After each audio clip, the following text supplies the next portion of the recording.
गणेश नाईकांशी आम्ही चर्चा करू। ही गावे नवी मुंबई महापालिकेत असली पाहिजे असं राजेश मोरे यांनी म्हटले। गणेश नाईक आमचे नेते आहेत, त्यांची देखील आम्ही समजूत काढू। ही 14 गावे नवी मुंबई महापालिकेत असली पाहिजे अशी आमची भूमिका आहे। या गावांचा विकास नक्की होणार आहे। आम्ही नाईक साहेबांशी चर्चा करू अशी प्रतिक्रिया शिवसेना कल्याण ग्रामीणचे आमदार राजेश मोरे यांनी दिली।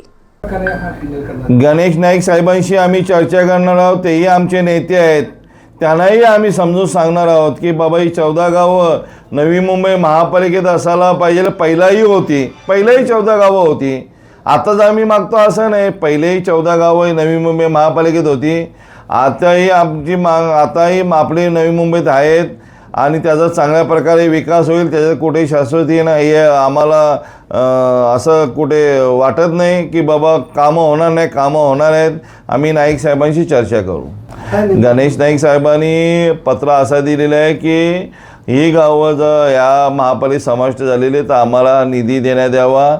आम्ही मुख्यमंत्री फडणवीस साहेब असतील, उपमुख्यमंत्री एकनाथजी शिंदे साहेब असतील, उपमुख्यमंत्री अजितदादा पवार साहेब असतील, यांच्याशी चर्चा करणार आणि ही गावं मूलभूत सुविधेसाठी आम्हाला निधी देण्यात यावा। त्याच्याबद्दल कुठलाही वाद नाही, पण ही गावं नवी मुंबई महापालिकेतच जातील त्याच्याबद्दल कुठेही आम्हाला शंका नाही।